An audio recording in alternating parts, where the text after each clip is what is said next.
5장 33절부터 39절까지 말씀입니다.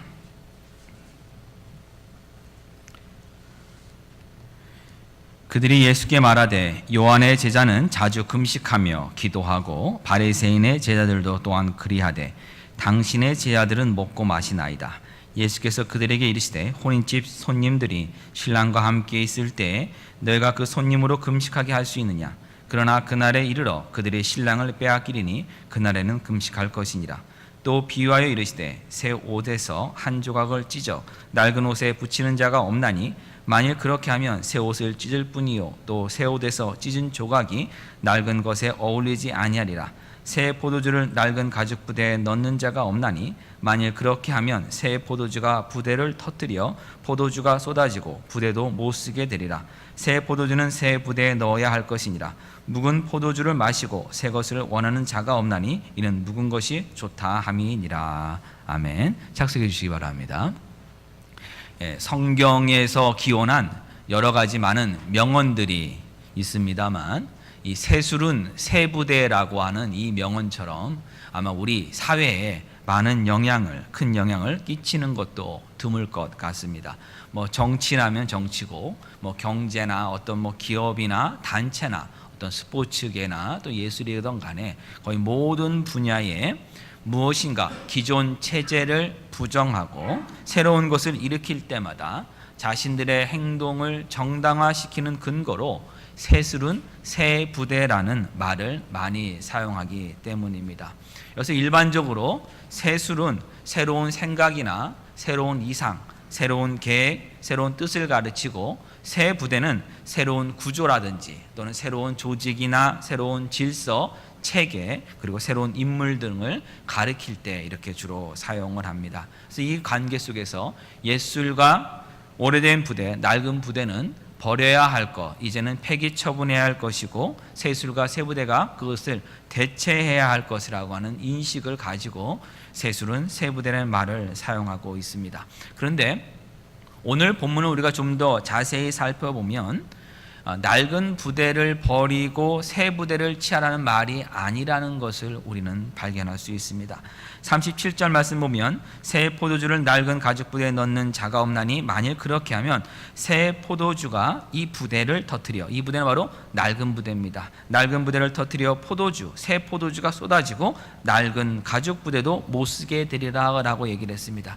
이것의 같은 병행 본문인 마태복음 9장 17절 보면 그래서 이 9절 다음에 어떤 말씀이 들어가냐면 이렇게 하지 않아야 둘 다 보존하리라 라고 하는 구절이 더 들어가 있습니다. 무슨 말입니까? 그러니까 새 포도주도 보존하고 낡은 가죽 부대도 보존해야 한다는 의미로 예수님이 이렇게 말씀하신 겁니다. 단순하게 낡은 가죽 부대는 이제 필요가 없으니까 새 가죽 부대만 필요하다는 말로서 사용한 것은 아니라는 것을 우리는 기억하면서 오늘 말씀을 읽으셔야 합니다.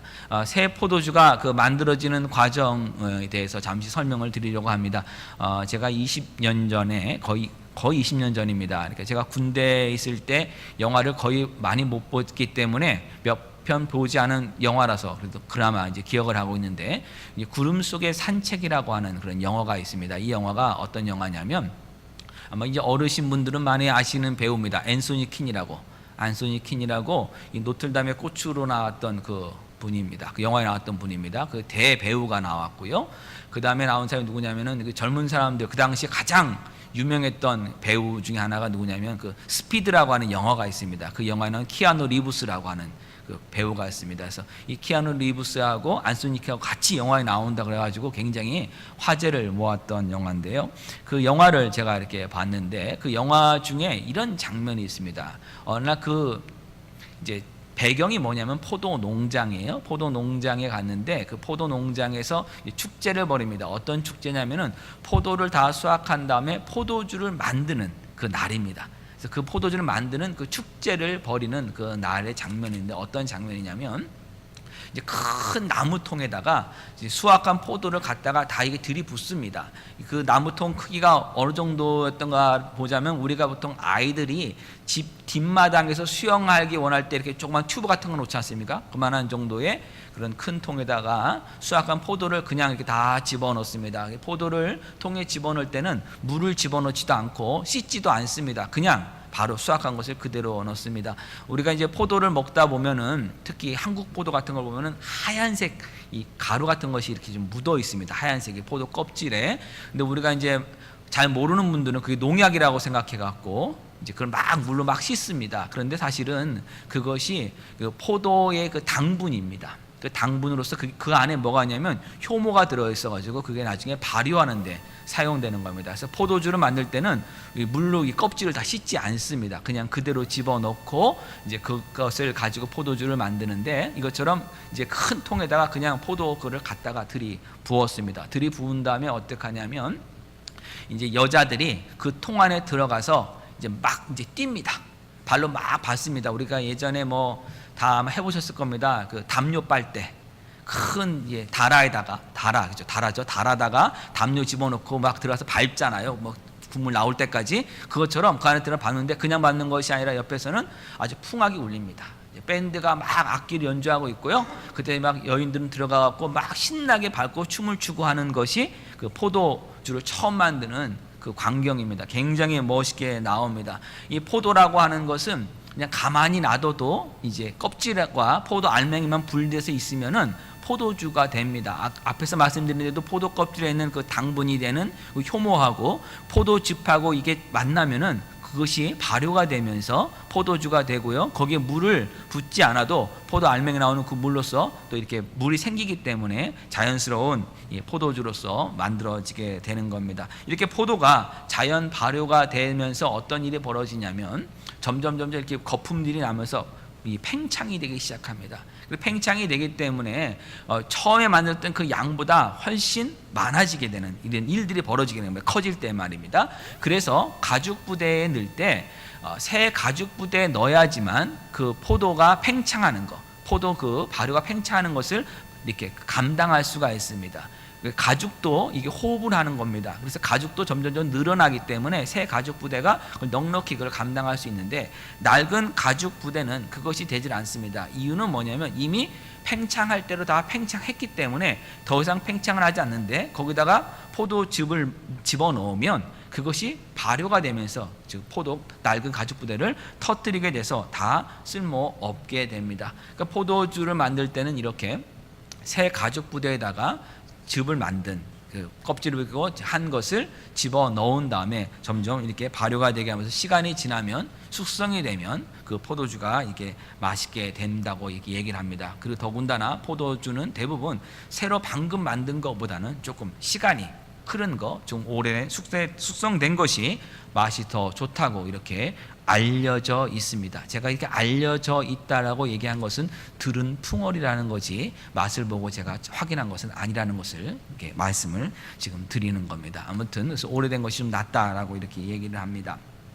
자, 이렇게 그래서 새 포도주를 항상 새 부대에 담아서 항상 보관을 하고 그것을 통해서 포도주를 만들게 되는데, 그러면 오래된 낡은 포도주를 닮았던 그 낡은 가죽들은 어떻게 하느냐? 그것은 얼마든지 다른 용도로 사용할 수 있습니다.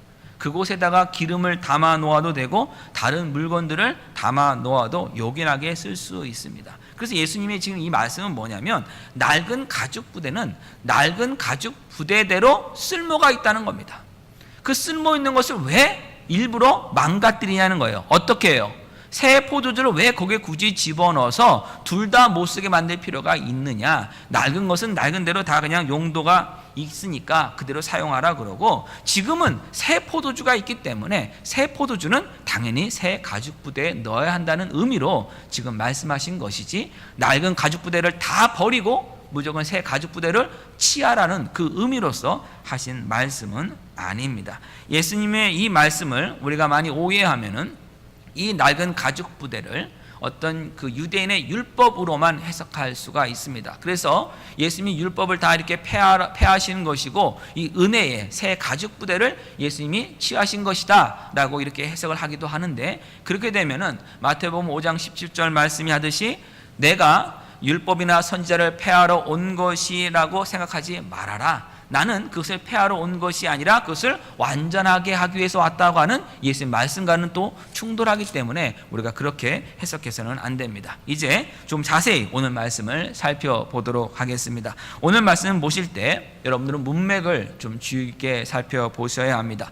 우리 지난주에 살펴봤듯이 예수님께서 세리인 레위를 제자로 부르시는 장면 뒤에 오늘 본문이 바로 연결돼서 나옵니다. 그리고 이 본문 뒤에는 또한 안식일 논쟁이 나오고, 그리고 나서 12 사도를 세우시는 장면이 나옵니다. 예수님에게는 예수님을 따라다니는 제자들이 12명 외에도 굉장히 많이 있었습니다. 우리 누가복음 6장 13절 말씀을 보겠습니다. 밝음에 그 제자들을 부르사 그 중에서 12를 택하여 사도라 칭하셨으니, 17절 예수께서 그들과 함께 내려오사 평지에 서시니 그 제자의 많은 무리와 라고 했습니다. 예수님을 따라다녔던 제자들이 상당히 많았던 것입니다. 근데 그 중에서 12명을 따로 구별해서 예수님이 사도로 세우신 것이고, 그렇기 때문에 나중에 가룟 유다를 대신하여서 마띠아를 사도로 세울 때도 그 조건 중에 하나가 뭐냐면 처음부터 우리와 함께 예수를 따라다녔던 자들 중에서 마띠아를 택한 겁니다. 그러니까 예수님이 이렇게 사도 만들 때는 처음부터 예수님을 따라다녔던 사람들 중에서 택한 것이고, 제자들이 굉장히 많이 있었습니다. 자, 그러면 지금 이야기하는 것은 뭐냐면 예수님께서 제자를 부르시고 또 사도로 세우시는 그 과정 가운데 오늘 본문이 들어가 있다는 사실입니다. 이 누가복음 5장의 맨 처음은 어떤 것이었냐면 그 사도 중에 가장 유명한 사도인 베드로를 부르시는 장면이 나옵니다. 베드로와 안드레와 야고보와 요한을 부르시는 장면이 누가복음 5장 처음에 나오고, 그리고 나서 그들에게 예수님이 부르시는 사람들이 누구인가, 예수님이 하신 일이 무엇인가, 사람을 낳는 어부가 되게 한다고 했는데, 그럼 그들이 낚아야 될 사람이 어떤 상태에 있는가를 알려주시는 말씀이 중풍병자를 고치시는 장면이었고, 또한 나병 환자를 고치시는 장면 가운데 있었습니다. 그리고 나서 지금 세리 레위를 부른 겁니다. 이 레위가 나중에 이 12 사도 중에 하나인 바로 마태입니다. 그러면 이 오늘 전체의 이 내용은, 오늘 본문의 말씀은 예수님이 제자, 특별히 사도를 부르시는 그 장면 속에서 이루어지고 있다는 것을 우리는 놓치지 말아야 합니다. 예수님께서 이렇게 제자, 사도를 부르신 후에, 레위를 특별히 부르신 후에 레위는 자기 집에서 예수님을 위해서 잔치를 열었습니다. 그럼 그 잔치에 예수님만 온 것이 아니라 예수님을 따라다니던 많은 제자들도 함께 참석을 했고, 레위는 그 예수님의 제자들 외에도 자기의 동료인 세리들과 또한 다른 죄인들도 함께 불러서 아주 큰 대잔치를 열었습니다. 매우 즐겁고 기쁜 시간을 보내고 있었는데, 갑자기 바리새인들과 서기관들이 와서 예수님을 보고선 이야기를 합니다. 그 잔치하는 모습 보고서는 이야기를 하는데, 직접 뭐라고 지적한 것이 아니라 예수님을 따라다니는 제자들을 보고 이야기를 합니다. 우리 29절입니다. 5장 29절. 내가 예수를 위하여 자기 집에서 큰 잔치를 하니 세리와 다른 사람이 많이 함께 앉아 있는지라 바리새인과 그들의 서기관들이 그 제자들을 비방하여 이르되, 그러면은 그 현장, 세리 레위의 집에 잔치가 있을 때, 예수님을 위하여 잔치를 벌였을 때 그곳에 예수님을 따라다니던 많은 제자들도 함께 했다는 겁니다. 그 제자들에게 지금 바리새인과 서기관들이 와서 비방하면서 뭐라고 얘기하냐면, 너희가 어찌하여 세리와 죄인과 함께 먹고 마시느냐라고 예수님의 제자들을 뭐라고 한 겁니다. 이렇게 제자들을 공격했을 때 예수님께서 그 바리새인과 서기관들이 제자를 공격하는 것에 대한 방어, 제자들을 대신해서 방어해 주신 말씀이 31절과 32절 말씀입니다. 예수께서 대답하여 이르시되 건강한 자에게는 의사가 쓸데없고 병든 자에게가 쓸데나니 내가 의인을 부르러 온 것이 아니요 죄인을 불러 회개시키러 왔노라라고 이렇게 말씀해 주셨습니다. 그러자 이 이야기를 듣고 이제는 바리새인과 서기관들이 예수님의 제자들을 비방해서 예수님을 공격하는 것이 아니라 이제는 예수님에게 직접 공격을 시도합니다. 예수님 직접 비방하고 예수님과 와서 하는 얘기가 무엇이냐면 33절입니다. 그들이 예수께 말하되 요한의 제자는 자주 금식하며 기도하고 바리새인의 제자들도 또한 그리하되 당신의 제자들은 먹고 마시나이다 라고 이렇게 얘기를 합니다. 사실 바리새인들이 침례 요한을 좋아하지 않았습니다. 그래서 누가복음을 보면 침례 요한이 침례를 주는 요단 강가에 바리새인들이 왔는데 바리새인들은 침례를 받지 않았다라고 성경이 분명히 기록하고 있습니다. 그러니까 침례 요한은 별로 좋아하지는 않습니다만은 침례 요한이 살아가는 삶의 모습과 그 제자들의 모습은 바리새인들도 인정했던 겁니다. 그러니까 어떤 걸 인정했느냐? 자주 금식하고 기도 열심히 하고 있는 어떤 그 신앙의 생활의 행위들은 그들도 인정을 한 것입니다. 그래서 이야기한 겁니다. 침례 요한의 제자들이 참 금식을 자주 하지 않느냐? 그리고 기도도 열심히 하지 않느냐? 그런데 왜 어떻게 너희 제자는 먹고 마시는 거 일을 하고 있냐? 더군다나 죄인들과 함께 먹고 마시느냐라고 지금 이야기를 한 겁니다. 그러면서 우리 제자들도 바리새인의 제자들도 금식을 자주 하고 기도한다라고 이야기를 합니다. 사실 이 바리새인들은 금식을 자주 하는 사람으로 유명했습니다. 원래 구약 성경에는 금식하라는 날은 1년에 단 한 번밖에 없습니다. 대속죄일 날만 전체적으로 금식하는 것이고 금식하라고 하는 구체적인 명령은 없습니다. 그러나 이스라엘 백성들이 하나님 앞에 회개하고 나갈 때는 금식하면서 많이 나갔습니다. 명령과 상관없이 그들이 했던 것입니다. 바리새인들은 어떻게 했냐면 일주일에 2번 금식을 했습니다. 월요일과 목요일 날 금식을 했는데 해가 있을 때 금식을 했습니다. 이게 무슨 이야기냐면 해가 뜨기 전에, 그러니까 동틀 무렵에 해가 떠오르기 전에 일단 아침을 잘 빨리 먹습니다. 이른 아침을 먹고 나서 해가 뜨면서부터는 금식을 합니다. 그리고 해가 지자마자 늦은 저녁을 잘 먹습니다. 그러면 실질적으로 금식은 몇 개 한 겁니까? 점심 한 끼만 금식한 겁니다. 자, 점심 한 끼만 금식하면 금식한 티가 잘 납니까? 안 납니까?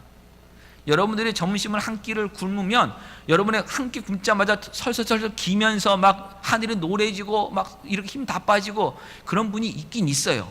있긴 있어요. 없는 게 아니에요. 있긴 있지만 대부분의 사람들은 어떻습니까? 한 끼에 금식했다고 큰 문제 발생하지 않아요. 금식한 게 보이지 않으니까 바리새인들이 이렇게 금식을 자기는 열심히 한다라고 지금 보여줘야 되는데 사람들이 자기가 금식한 걸 모르니까 어떻게 합니까? 금식하는 날이 되면 얼굴에 회칠을 하는 겁니다. 다시 말하면 분장을 하고 화장을 하는 거예요. 어떤 화장을 했겠습니까? 불쌍한 표정이 드는 아주 굉장히 좀 애고하는 그런 모습의 화장을 한 거죠. 밝고 화사한 화장이 아니라 아주 어두컴컴한 그런 화장을 하면서 그들이 나는 지금 금식하고 있다. 그러니까 결국 뭐냐면 그들의 금식은 자주 합니다마는 남들에게 보여주기 위한 금식이에요. 뭡니까? 내가 하나님을 향해서 열심히 있는 신앙에 열심히 있는 나는 남다른 사람이다는 그런 것을 보여주는 금식을 그들이 많이 한 겁니다. 기도도 또 그렇게 많이 했었습니다. 제자들에게도 금식하는 것, 기도하는 것을 다 가르쳐 줬는데 예수님의 제자들은 금식은커녕 먹고 마시는 일을 하고 더군다나 세리들과 죄인들과 어울려 먹고 있으니 이건 잘못된 것이 아니냐라고 지금 예수님에게서 말한 겁니다. 이거는 결국 무엇을 의미하는 거면 예수여, 당신의 제자들은 문제가 있습니다. 당신의 제자들은 뭔가 좀 이상합니다. 어떻게 금식도 안 하고 기도도 안 하는 그런 제자입니까?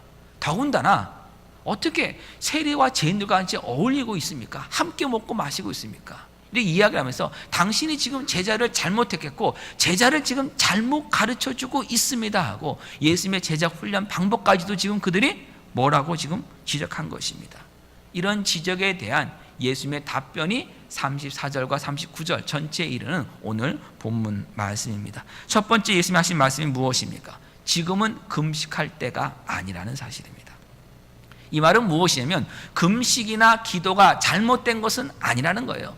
금식할 때가 있고 기도할 때가 있는데 지금은 예수님의 제자들이 금식하고 기도할 때는 아니다 이겁니다. 그럼 언제 해야 되느냐? 예수님을 빼앗길 때, 다시 말하면 예수님께서 십자가를 지실 때 그때서야 비로소 할 것이라고 말씀하시면서 예수님과 제자의 사이에 대해서 어떤 비유를 드시냐면 신랑과 혼인집 손님이라고 하는 그 비유를 드셨어요. 혼인집에 혼인잔치가 있을 때 신랑을 축하하기 위해서 손님들이 온 것입니다. 그럼 손님들은요, 신랑을 축하하고 기뻐합니다. 그럼 신랑 그때 어떻게 됩니까? 잔치를 베풀어서 손님들을 섬겨야 합니다. 그리고요, 신랑과 손님들은요, 잔치가 끝날 때까지는 함께 있으면서 즐거움을 나눠야 합니다. 여러분, 우리가 한번 생각해 보세요. 어떤 잔치를 누군가가 한턱 낸다고, 좋은 일 있다고 한턱 낸다고 갔는데 주인공은 딱 와가지고 나 바쁘니까 먹고 가라 하고서 딱 주인공 빠져버리고 모여있으면 기분이 어떻습니까? 아니지 않습니까? 물론 그 주인공이 조금 그렇게 좋지 않은 사람이라면 먼저 가면 남은 사람께 좋아서 먹을 수도 있습니다만은 보편적으로는 그런 일은 벌어지지 않습니다. 지금 예수님의 신랑이고 혼인의 손님의 제자들이라면 항상 함께 있음이 지금 기뻐야 되는 것이에요. 함께 있을 때는 잔치를 계속 벌여야 되는 것입니다. 이것은 새로운 스승과 제자의 모습을 보여주는 겁니다. 기존에 바리새인이나 침례 요한이 그들의 제자들을 부를 때는요, 스승과 제자라고 하는 그 엄격함과 질서가 있었고 의식이 있었어요. 예식이 있었어요. 너무 겉모양 거칠야만을 많이 했었습니다. 그런데 예수님은 지금 하신 건 뭐냐면 함께 즐기는 겁니다. 함께 잔치에 참여하는 겁니다. 우리가 선배라든지 또는 어떤 직장 상사라든지 아니면 사장님이든 높은 사람하고 좀 나이 차가 나든지 어떤 간에 이렇게 좀 높은 사람하고 그 아래 사람들하고 함께 우리가 모여서 한번 잔치나 회식을 한다고 한번 생각해 봅시다. 여러분 우리가 젊었을 때요, 젊었을 때 한 20대 초반에 여러분들이 회식을 하고 있는데 그곳에 한 50, 60, 70 정도 되신 지금 그 당시에 한 30살 이상 차이 나신 회사나 어디에 높은 분이 와갖고 회식에서 끝까지 그 자리에 앉아 있으면 그 사람이 좋아 보입니까? 나빠 보입니까? 나빠 보이죠. 좋은 상사가 되는 비결 중 하나가 뭔지 아십니까? 젊은 사람들이 모인 회식 장소에 부하 직원들이 모여있는 회식 장소에 와서 회식비를 먼저 내고 일찍 빠져주는 사람이 좋은 상사 아닙니까, 여러분? 아니에요? 동의 안 하신 분이 생각보다 많은 얼굴이신데 저는 옛날에 그렇게 느꼈거든요. 근데 예수님이 지금 함께 있는 정말 스승이고 제자인데도 불구하고 이 함께 있음이 즐거운 새로운 관계를 지금 보여주시고 계신 거예요. 둘만 있어도 너무 좋은 이 모습을 지금 함께 보여주고 있는 겁니다. 자, 우리가 예수를 믿는 사람들입니다. 예수를 믿는 사람들을 우리가 성도라 부르고 신자라 부릅니다. 또 다른 것은 뭐라 부르냐면 예수님의 제자라고도 이렇게 표현을 합니다. 그러면 우리가 정말 예수님의 제자인가 아닌가를 확인하는 법도 바로 여기에 있습니다. 여러분, 예수님과 함께 있는 것이 기쁘고 즐거운지를 여러분 스스로 한번 점검해 보십시오. 신앙생활이 정말 기쁘십니까? 예수 믿는 이 생활이 정말 기쁘냐는 거예요. 아니면 금식과 기도를 의무적으로 해야 했던, 그래서 남에게 나는 금식하는 사람이에요, 나는 이렇게 신앙생활 하는 사람이에요 보여주기 위해서 머리에 회칠까지 했던 그 바리새인의 제자들처럼 우리가 신앙생활 하고 있는지, 아니면 예배, 성경 공부, 기도, 봉사, 섬김 이 모든 이 신앙생활의 모든 부분들이 의무가 아니라 정말 기쁨으로 하고 있는지, 억지로 하는 것이 아니라 정말 즐거움을 하고 있는지를 살펴봐야 합니다. 오늘 이 아침에 우리가 다 이 예배당에 지금 와 있습니다. 예배하기 위해서 왔습니다. 주일 아침에 일어나서 우리 교회로 예배하러 오는 이 준비하는 과정 속에서 여러분의 마음속에 어떤 마음이 들었어요? 오늘 정말 주일날이구나. 함께 이 믿음의 공동체에 우리 식구들과 함께 예배함이, 하나님께 나아감이 얼마나 기쁜 일인가 하는 그 사모함을 가지고 여러분이 세수도 하시고 옷도 입으시고 나오셨는지, 아니면 벌써 또 주일날이네, 또 주일날이네, 교회는 또 안 갈 수는 없으니까 또 가야지, 또 가면은 또 누구 보겠네, 아이고 오늘 나오려나 안 나오려나, 이런 마음을 가지고 여러분 나오셨습니까? 억지로 왔는지, 아니면 정말 하나님께 예배함이 기쁨인지, 예수를 만나러 오신 기쁨인지를 우리가 점검해 봐야 합니다. 신앙생활에요, 경건의 모양은 얼마든지 꾸밀 수가 있어요. 금식한 모습을 회칠함으로 꾸밀 수가 있어요. 화장함으로 보여줄 수가 있어요. 그러나 경건의 능력은요, 우리 안에서 나오는 겁니다. 우리 안에는 그 기쁨에서 나오는 겁니다. 신앙생활은요, 우리 안에 예수 그리스도와 함께하는 그 기쁨이 바깥으로 나오는 것이 우리의 신앙생활이 되어야 됩니다. 예수님과 함께하는 삶이 기쁜 잔치가 되어야 됩니다. 여러분, 기쁜 잔치라고 해서 어려움이나 불편함이 전혀 없다는 말은 아닙니다. 우리가 잔치를 치러보면 아는 게 있습니다. 뭐냐면요, 잔치를 준비하고 잔치를 치르는 그 모든 일 과정들이 쉽지 않아요. 굉장히 신경 쓸 건 많고요. 진행하는 도중에도 여러 어려움들이 많이 있고 불편한 것이 한두 가지가 아닙니다. 그런데 우리는 잔치를 해요. 왜 잔치를 합니까? 그렇게 어렵고 불편한 게 다 있는데도 불구하고 우리가 잔치를 합니다. 이유가 무엇입니까? 그 잔치가 주는 즐거움과 기쁨이 그 불편함과 어려움보다 훨씬 크기 때문이에요. 그걸 빼앗기지 않기 때문에 우리가 잔치를 하고 있는 겁니다. 예전에 이제 성장을 하면서 어린 시절에 성장하면서 어머니가 아이를 낳는다는 것이 굉장한 고통이라는 것을 이제 알게 되었어요.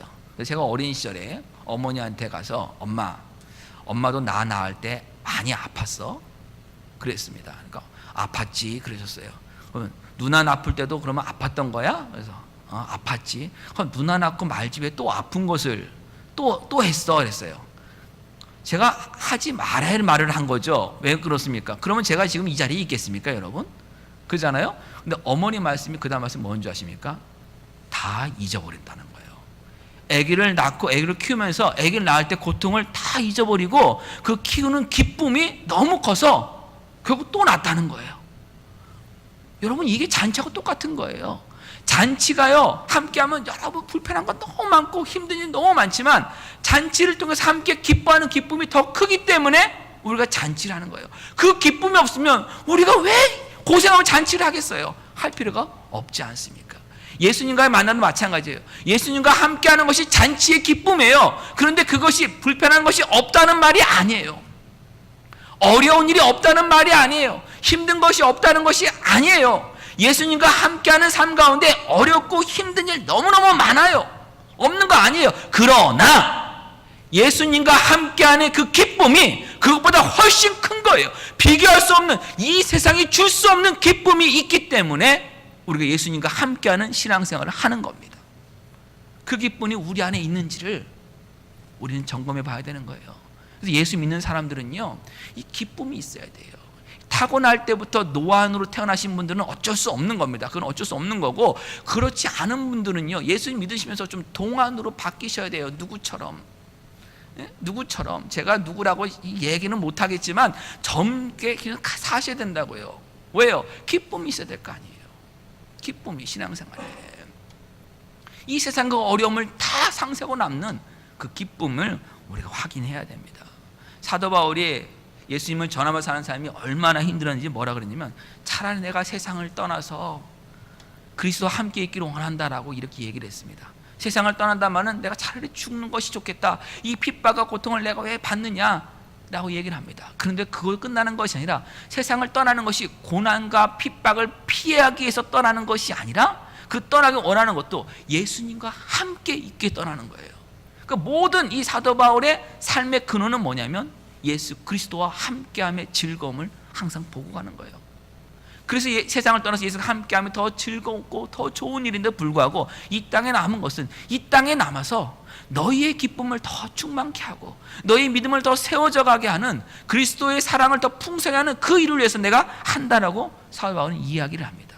그러니까 모든 것이 바로 예수 그리스도와 함께하기 때문에 지금 나에게 남겨진 삶도 예수 그리스도와 함께하는 삶이고, 내가 이 세상을 떠나서 가는 삶도 예수가 함께하는 삶이고, 모든 삶의 기준은 예수 그리스도와 함께함, 그리고 예수 그리스도께 주시는 그 기쁨만을 그가 바라보고 나갔던 것이 사도 바울의 삶인 것처럼, 저와 여러분의 삶 가운데서도 그리스도인의 삶이라면 세상이 빼앗아갈 수 없는 평안과 세상이 빼앗아갈 수 없는 그 기쁨을 소유하고 있음을 우리 삶에서 증거해야 합니다.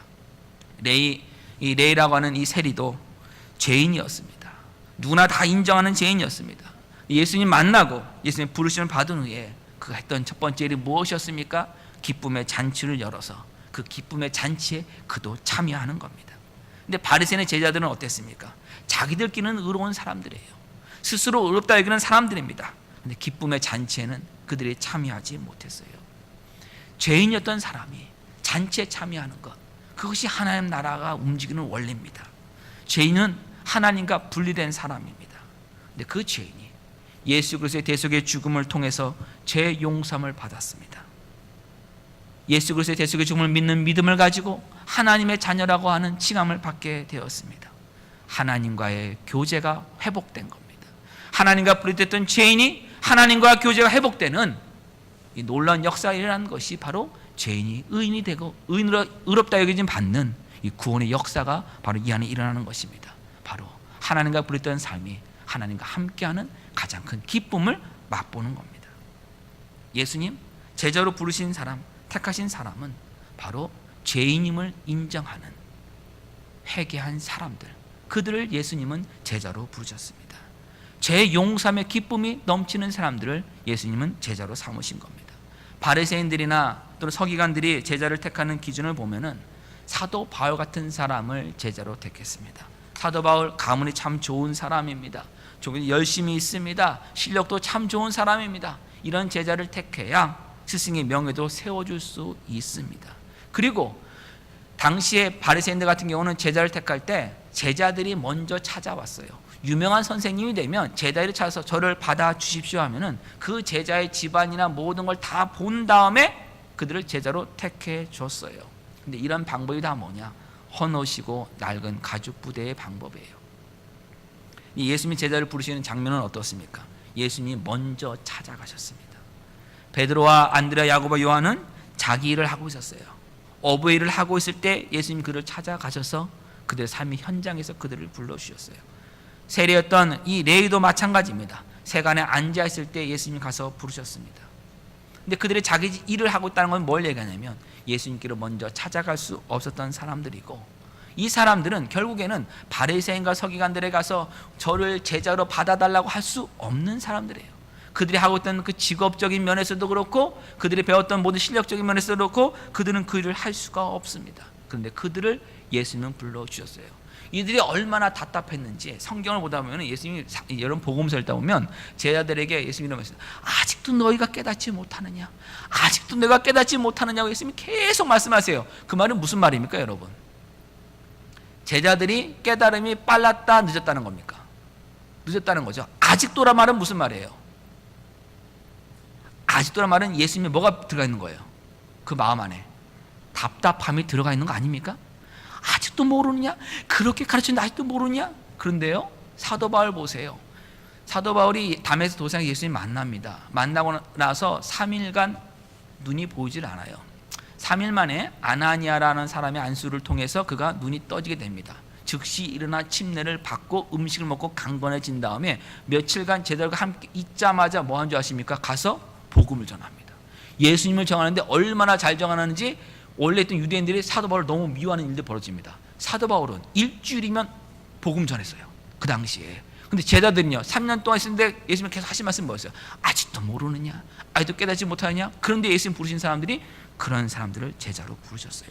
너무나도 지금 새로운 방법으로 제자를 부르신 것입니다. 이제 예수님 택하신 방법 자체는 너무나도 달랐어요. 예수님이 주도적으로 그들을 부르셨고 그들을 불러서 하나님의 자녀라는 것, 또 예수님의 제자로 산다는 것이 무엇인지를 보여주시는 그 일을 하신 거예요. 이 새로운 제자들에게 이제 새로운 양육 방법을 예수님이 택하신 거예요. 눈높이 교육을 한마디로 하신 겁니다. 앞에 있는 바리새인 제자들은 이미 사전 교육이 너무 철저히 잘 돼 있어요. 그러니까 그들에게 필요한 것이 뭐냐면 이제 금식하는 법, 어떻게 회치를 하는가, 이런 게 중요한 겁니다. 여러분 나중에 이 고수와 하수를 보면요 압니다. 군대 가셔서 위장을 하게 되면요 이게 색칠을 하거든요. 색칠을 하는데 고수와 하수, 쫄병과 이 병장의 이것은 터치가 달라요. 병장은 늦게 일어나는데도 모든 준비가 더 빨리 끝나고, 항상 이 2등병 갓온 애들은 진짜 먼저 일어나서 뭔가 하긴 하는데 안 끝나요. 이게 달라요. 이들요 바리새인 불렀던 이 제자들이요 금식 다 하고 다 알아요. 뭐 하면 됩니까? 회칠할 때는 어떻게 사람들이 더 불쌍하게 잘 본다, 뭐 이런 것들을 잘 가르쳐 주기만 하면 얼마든 잘 할 수 있기 때문에 그런 것만 가르치면 돼요. 그러나 예수님의 제자들은 그게 아니에요.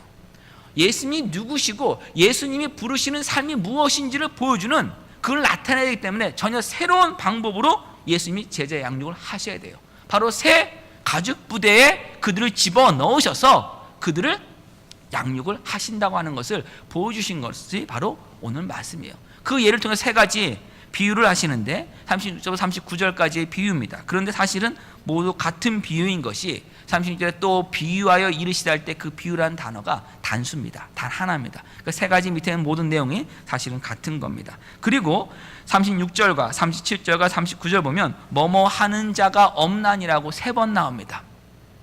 유대인의 언어 습관에는 3번 반복된다는 것은 최고로 강조한다, 최상급을 표현하는 겁니다. 그러니까 전혀 이런 사람은 없다는 것을 강조하기 위해서 예수님이 하신 건데 같은 말입니다. 첫 번째 내용 36절은 뭐냐면 새 옷에서 한 조각을 찢어 낡은 옷에 붙이는 자가 없나니라고 얘기합니다. 그렇게 하면 새 옷을 찢을 뿐이다 라고 합니다.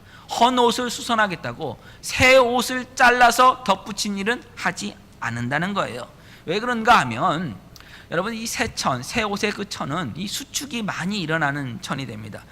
제가 이제 15년 전에 미국에 처음 와서 이제 기숙사에 들어가게 됐는데, 기숙사에 들어가니까 이제 선배님들이 기숙사에 있는 모든 시설들을 저에게 알려줬습니다. 알려주면서 여기가 공동 부엌이고 여기가 공동 냉장고고, 그리고 나서 옆에가 바로 이 빨래 방이 있었습니다. 코인 런드리가 하는 게 있었는데, 제가 한국에서 올 때 15년 전만 해도 한국에는 건조기가 보편화된 시대가 아니었습니다. 건조기가 있는 집은 굉장히 특별한 집안이었고 일반 가정에는 짤순이만 있어도 괜찮았습니다. 그죠? 맞죠, 여러분? 짤순이만 있어도 괜찮았어요. 세탁기가 그냥 짜기만 해도 괜찮고 그걸 가지고 그냥 빨랫줄이나 아니면 건조대에 걸어 놓고서는 빨래를 말리는 것이 한국의 그 모습이었습니다. 근데 건조기를 처음 보는데 뭐 빨랫줄도 당연히 없고요. 거기든요. 하는 말이 건조기를 써야 된다 얘기를 하면서 대신 첫 번째가 뭐냐면 한국에서 갖고 온 면 티셔츠를 그 안에 넣지 말라는 거예요. 빤 다음에. 왜 그런가 하면은 그 면 티셔츠를 그 안에 넣는 그 순간에 나올 때 쫄티가 돼서 나온다는 거예요.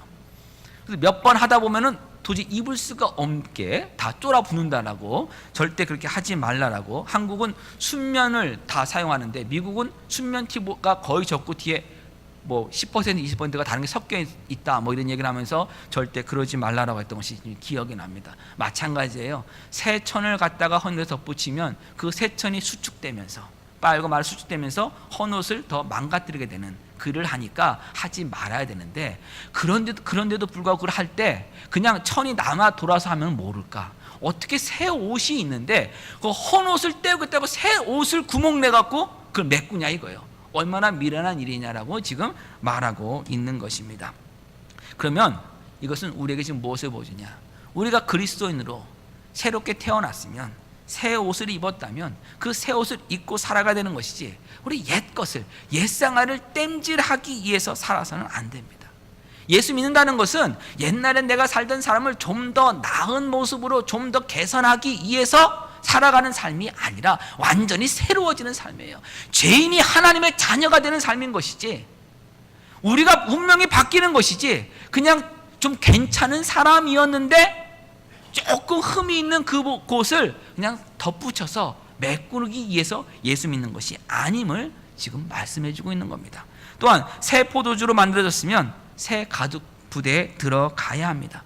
새롭게 거듭났으면, 예수님의 제자가 되었으면 새로운 공동체, 바로 믿음의 공동체, 하나님의 은혜와 사랑과 진리와 거룩함으로 지어져가는 공동체 속에서 살아가야 하고, 바로 은혜로 살아가는 삶, 진리로 살아가는 삶, 거룩함으로 지어져가는 삶을 예수님과 함께 살아가고 있다는 것을 증거해야 되며, 예수님과 함께 있음이 가장 큰 기쁨임을 배워야 하기 때문에 예수님께서 지금 이 잔치를 베풀고 계시다는 것을, 새로운 제자 훈련을 하고 있다는 것을 바리새인들과 서기관들에게 말하고 있는 겁니다.